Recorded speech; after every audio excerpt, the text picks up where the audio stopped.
بسم الله الرحمن الرحيم. ازيكم يا حبايبي؟ عاملين ايه؟ يا رب تكونوا بخير ودايما فرحانين متجمعين مع حبايبكم ومتهنيين.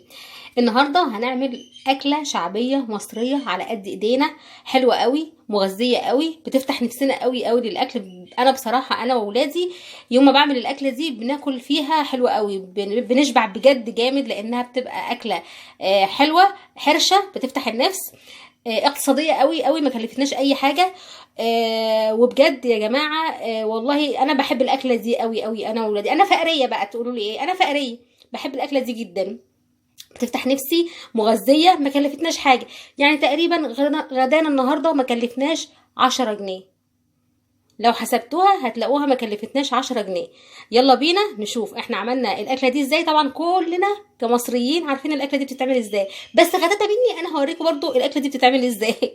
اتمنى لو الوصفه عجبتكم، هي اكيد هتعجبكم لانكم مصريين زيي، تعملوا لايك على الفيديو وسبسكرايب للقناه. بحبكم كلكم.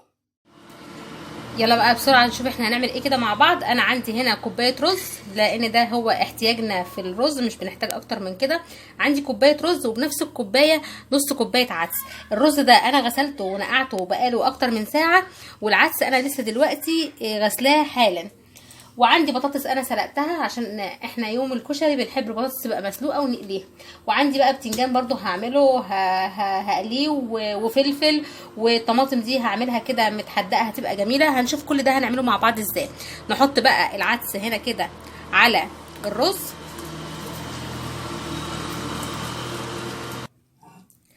خلاص انا دلوقتي صفيت الرز من الميه وحطيت عليه العدس، وعندي هنا معلقتين سمنه.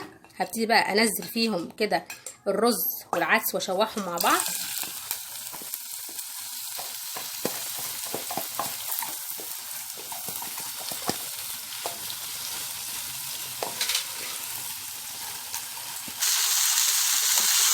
انا دلوقتي بشوح الرز والعدس اهون مع بعض،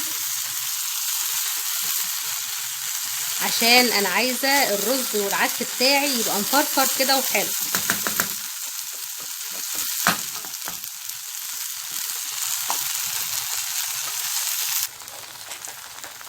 هضيف بقى انا دلوقتي شويه ملح،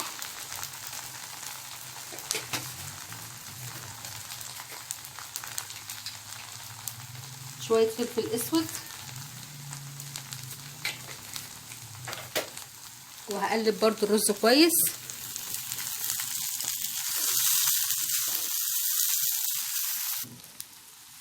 خلاص انا هنزل بقى دلوقتي بالميه يا جماعه. انا طبعا معايره الرز والعدس بالكوبايه دي، هي دي نفس الكوبايه اللي انا هحط بيها الميه.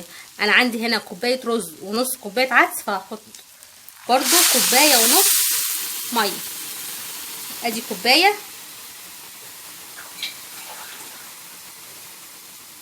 ونص كمان اهو، يبقى انا كده حطيت كوبايه ونص للعدس بتاعي. هقلبه بقى كده وهسيبه على النار لحد ما يتشرب الميه، وبعد كده هدي عليه خالص واسيبه يتردد كويس. خلاص يا جماعه دلوقتي انا عندي بطاطس مسلوقه اهي، هحمرها. وهنا البتنجان انا قطعته اهون وهحمره برضو، هقليه في الزيت، وهعمل معاه برضو فلفل من الحامي ده، وهحدقه وهعمل برضو طماطم متحدقه كده. هتشوفوني وانا بعمل الخلطه بتاعت البتنجان عموما، بس دلوقتي انا هروح احمر البطاطس الاول، وبعد كده احمر البيض واحمر كمان البتنجان والفلفل، ونشوف احنا هنحدقهم بقى مع بعض ازاي، ونشوف هنبقى نقدم بقى الاكل بقى بتاعنا الشكل النهائي بتاعه عامل ازاي. خلاص يا جماعه انا تقريبا دلوقتي خلصت، لسه باقي بس باقي البتنجان في الزيت.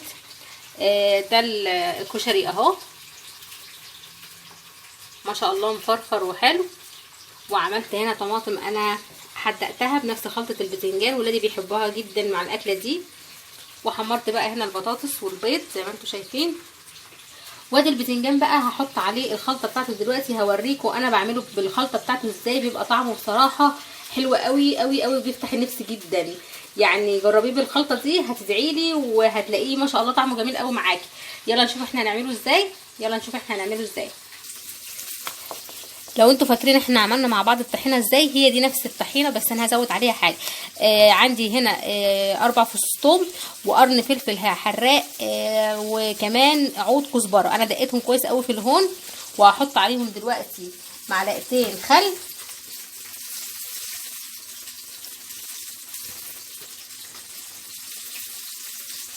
هذا معلقتين خل اهو، واحط عليهم كمان شويه ميه. خلاص انا ضفت دلوقتي معلقتين خل وضفت كمان شويه ميه، طبعا ببقى مزوده الملح عشان الميه. هحط بقى كده ايه، لازم يبقى طالع سخن من الزيت، ولسه طبعا طالع سخن من الزيت، بالمعلقه كده. وبضيف بقى ايه الخلطه كده بتاعتي بتاعه البتنجان، لازم وهو سخن يا جماعه. شايفين؟ هطلع انا بقى دلوقتي بقيه البتنجان والفلفل اللي انا بقليه، وبرده اول ما يطلع برده وهو سخن كده هحمره.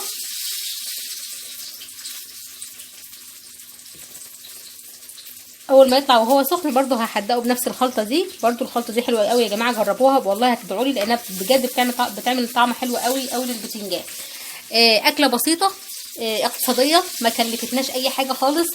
والله يا جماعه ولادي بيحبوها جدا جدا جدا، بياكلوا فيها اكتر ما بياكلوا في اليوم بتاع اللحوم او الاسماك، لانها بجد حلوه بتفتح النفس، لانها اكله حرشه واقتصاديه، ما كلفتناش حاجه. كل اللي كلفتنا ايه؟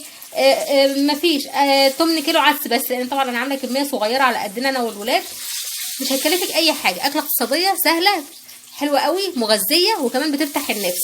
اتمنى لو الوصفه عجبتكم، طبعا دي مش وصفه احنا بنعملها كلنا من قديم الازل. اتمنى ان انتوا لو بتتابعوني تعملوا لايك على الفيديو وسبسكرايب للقناه.